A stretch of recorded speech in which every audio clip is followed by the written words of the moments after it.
ہم نے تو ایسی زندگی گزار لی کہ مر بھی گئے تو کوئی افسوس نہیں ہوگا۔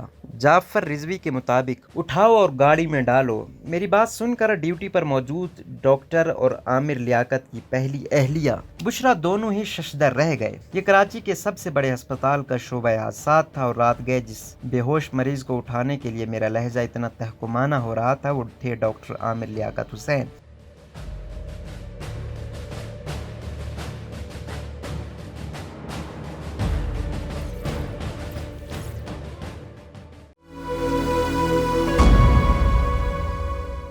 لیکن تب تک عامر لیاقت حسین ٹی وی اینکر یا جیو نیوز کی پہچان سمجھے جانے والے میزبان کے طور پر مشہور نہیں تھے۔ یہ غالباً اپریل یا مئی 2002 کی بات ہوگی، تب میں کراچی کے انگریزی اخبار دی نیوز کا کرائم رپورٹر تھا۔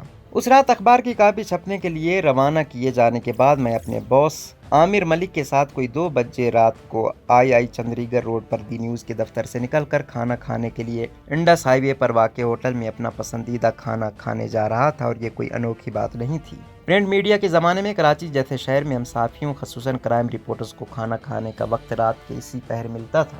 گاڑی عامر ملک چلا رہے تھے اور میں ہمیشہ کی طرح ان سے کسی خبر پر بحث کرتا ہوا جا رہا تھا کہ ایشا منزل چورنگی کے بالکل قریب ہی میری فون کی گھنٹی بجی۔ دوسری طرف دی نیوز کراچی کے مارکیٹنگ ایگزیکٹو احمد جمال تھے۔ کہاں ہیں؟ بے تکلف دوست احمد جمال نے حسب عادت ہیلو ہائے کیے بغیر ہی پوچھا۔ کھانا کھانے ہائی وے جا رہا ہوں عامر کے ساتھ، میں نے جواب دیا۔ آپ کو تھوڑی دیر اور بھوکا رہنا پڑے گا، احمد نے کہا۔ مگر کیوں؟ میں یہ سن کر کچھ چڑ سا ہو گیا۔ آغا خان اسپتال آ جائیں، احمد نے محبت بھرے لہجے میں نرمی سے کہا۔ یار کیوں؟ میں اب تحمل کھونے والا تھا۔ آئیے پھر بتاتا ہوں، معاملہ آپ ہی حل کر سکتے ہیں، جلدی پہنچے، میں راستے میں آپ کو جوائن کرتا ہوں، انچولی سے نکل کر احمد جمال نے کہا۔ کچھ بات پتہ نہ ہونے کے باوجود بھوک سے بےحال ہونے اور چڑ جانے کے باوجود جانا ہی پڑا۔ سمیہ اور عامر ملک ایک گاڑی میں اور احمد جمال اور دی نیوز کی مارکیٹنگ میں ان کی کوئی دوست دوسری گاڑی میں آغا خان اسپتال کی جانب رواں تھے۔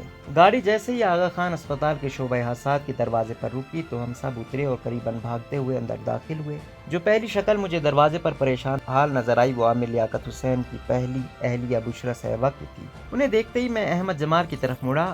عامر لیاقت؟ میرے لہجے میں شدید حیرت۔ جی، احمد جمال نے جھیمپے لہجے میں بات ٹالنے کی کوشش کی۔ ہوا کیا ہے؟ میں نے پوچھا۔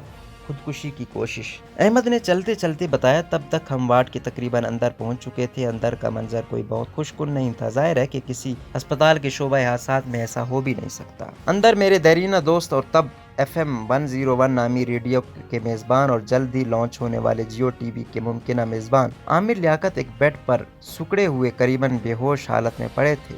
میں اور عامر لیاقت حسین دونوں ہی کچھ دن بعد لانچ ہونے والے جیو نیوز کے لیے بطور صحافی منتخب ہو چکے تھے۔ کچھ نہ سمجھتے ہوئے بھی اندر کا کرائم رپورٹر پوری طرح صورتحال کو قابو میں کرنا چاہتا تھا۔ میں نے وہاں کھڑے ایک نوجوان ڈاکٹر سے پوچھا، کیا صورتحال ہے؟ نوجوان ڈاکٹر نے بتایا، معدہ واش کر دیا ہے سر، مگر لیگزوٹنل یعنی نیند آور سکون بخش سمجھی جانے والی دوا کی 20 گولیاں کھا لی تھی سر، اس لیے ابھی کچھ دیر تک ایسے ہی سوتے رہیں گے۔ تب میری سمجھ میں آیا کہ قصہ کیا تھا۔ دراصل عامر لیاقت حسین نے خودکشی کی کوشش کی تھی، مگر بر وقت اسپتال پہنچا دیے گئے تھے جہاں ڈاکٹرز نے ان کا معدہ صاف کر کے دوا کا اثر تو زائل کر دیا تھا، مگر چونکہ اقدام میں خودکشی پاکستانی قانون کے تحت جرم تھا لہٰذا پولیس کیس بن گیا تھا، اور ظاہر ہے کہ اسپتال کے ڈاکٹرز نے مزید تفتیش یا قانونی کارروائی کے لیے پولیس کو بلوایا ہوگا جو ہمارے وہاں پہنچ جانے تک نہیں آ سکی تھی۔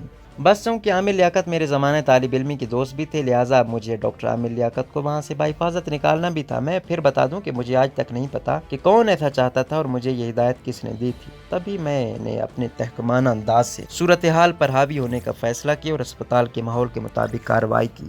اٹھاؤ اور گاڑی میں ڈالو۔ میری بات سن کر ڈاکٹر اور عامر لیاقت کی اہلیہ بشرا دونوں ہی ششدر رہ گئے، مگر شاید میرے لہجے کی وجہ سے کسی نے کوئی سوال جواب کرنے کی کوشش نہیں کی۔ احمد گاڑی لگاؤ دروازے پر، میں نے پھر تقریباً حکم دینے والے انداز میں ہدایت کی۔ احمد نے دروازے پر گاڑی لگائی، مگر تب تک 2 سینئر ڈاکٹرز آن پہنچے۔ جب ہم نے انہیں لے جانے کی کوشش کی تو دونوں سینئر ڈاکٹرز نے تقریباً چلا کر پوچھا، کہاں لے جا رہے ہیں آپ انہیں؟ آپ ایسے نہیں لے جا سکتے، وہ خطرے میں ہو سکتے ہیں اور پولیس بھی نہیں آئی ابھی تک۔ بہرحال احمد جمال نے گاڑی دروازے پر ہی لگا دی۔ ہم نے بے ہوش عامر لیاقت کو بیڈ سے گاڑی میں منتقل کیا اور میں نے احمد جمال کو ہدایت بھی کی اور آنکھ کا اشارہ بھی، جس کا مطلب یہ تھا کہ اب کسی بھی سوال اور آواز کے بلند ہونے سے پہلے ہی اسپتال سے نکل جایا جائے، اور ایسا ہی ہوا بھی۔ ہم سب گاڑیوں میں سوار ہوئے اور بے ہوش عامر لیاقت حسین کو ان کی اس وقت کی رہائش گاہ کی جانب لے جایا گیا، مگر میں اسپتال سے نکلتے ہی عامر ملک کے ساتھ کھانے کی تلاش میں نکلا۔ رات کے باقی حصے میں ملنے والی معلومات کے مطابق شاید والدہ کی مرضی کے خلاف شادی کر لینے والے عامر لیاقت حسین کی اپنی والدہ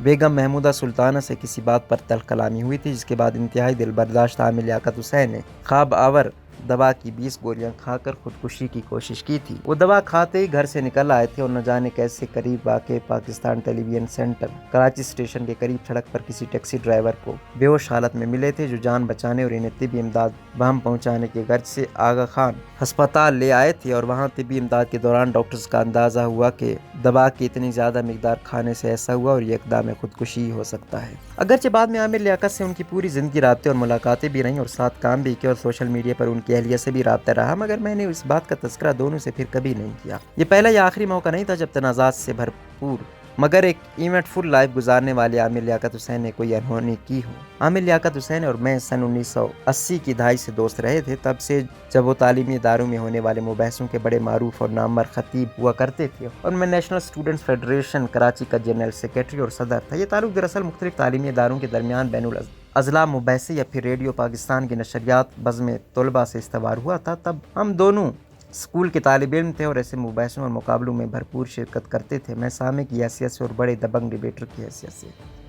میں تو اتنا جانتا ہوں کہ ٹی وی چینل پر جس عامر لیاقت کو دیکھ کر اس کے ناظرین خاص طور پر خواتین سمجھنے لگتی تھیں کہ آج تو رمضان کی اس بابرکت رات میں دعائیں قبول ہو ہی جائیں گی، بند کمرے میں اس عامر لیاقت حسین کے ساتھ نشست کی جائے تو 52 گز کی زبان کے کرشمے سے کانوں سے دھواں نکلنے لگتا تھا۔ عجیب شخصیت تھا، شیعہ حلقے میں زبردست عزادار اور محب و مقلد اور امامت کا پیروکار بن جاتا تھا، اور سنی حلقے میں خلافت کا مکمل مبلغ۔ ایسی کوششوں سے کبھی ایک فرقہ ناراض ہو جاتا تھا تو کبھی دوسرا سوشل میڈیا پر اس کے خلاف مہم چلانے لگتا، مگر کمال یہ تھا کہ چاہے وہ کسی بھی چینل پر ہو، کسی بھی فرقے کے اکابرین اس کی نشریات میں شرکت کو کبھی منع نہیں کر پاتے تھے۔ کم ہی لوگ جانتے ہیں کہ عامر لیاقت پرنٹ میڈیا کے زمانے میں MQM کا اخبار سمجھے جانے والے روزنامے پرچم کا صحافی تھا، شاید ملک کی تاریخ کا کم عمر ترین ایڈیٹر بھی رہا، تنازعات اور عامر کا چوری دامن کا ساتھ رہا، مگر ایک ایونٹ فل لائف بھی اسی نے گزاری۔ فوجی عامر جنرل پرویز مشرف کے زمانے میں وہ وزیر مملکت برائے مذہبی امور رہا۔ اس زمانے میں کسی کیس کے سلسلے میں اسے کسی کی مدد کے لیے وومن پولیس اسٹیشن بھی جانا پڑا۔ تب تک میں کرائم رپورٹر ہو چکا تھا، مگر کسی وجہ سے پولیس حکام عامر لیاقت کو اس فرد تک رسائی دینے سے ہچکچا رہے تھے جس کے لیے وہ تھانے پہنچے تھے۔ شاید خفیہ والوں کا کوئی معاملہ تھا۔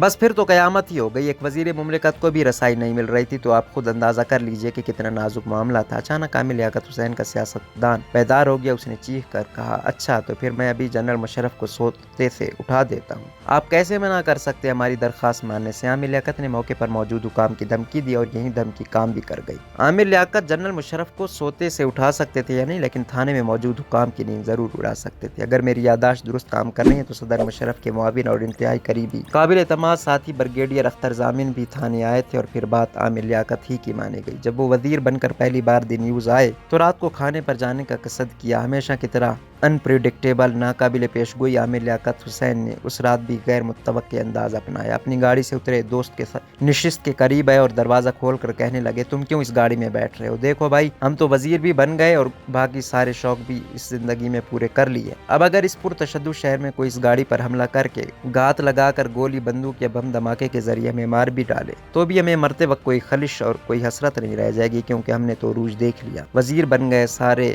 باقی شوق بھی پورے کر لیے، تو تم کیوں اس گاڑی میں بیٹھ رہے ہو؟ صرف اس لیے کہ جھنڈے والی گاڑی میں بیٹھنے کا شوق پورا کر سکو؟ تو بھائی اگر ہم پر کوئی حملہ ہوا اور ہم مر بھی گئے تو کیا سب دیکھ لیا؟ تم نے ابھی کچھ بھی نہیں دیکھا، ابھی تو پوری زندگی سامنے پڑی ہے، تم جھنڈے والی گاڑی کے شوق میں جان پر کھیلنے کو کیوں تیار ہو بھائی؟ میری مانو اتر جاؤ، پھر کہہ رہے ہیں تم سے کہ ہم نے تو ایسی زندگی گزار لی کہ مر بھی گئے تو کوئی افسوس نہیں ہوگا ہم کو۔ بعد کی زندگی تنازعات سے بھرپور صحیح، مگر شہرت کی بلندی و عروج نے ثابت کیا کہ عامر لیاقت نے واقعی ایسی زندگی گزار لی کہ مر بھی گیا تو افسوس نہیں ہوگا۔ کم بخت غضب کا اوریٹر تھا۔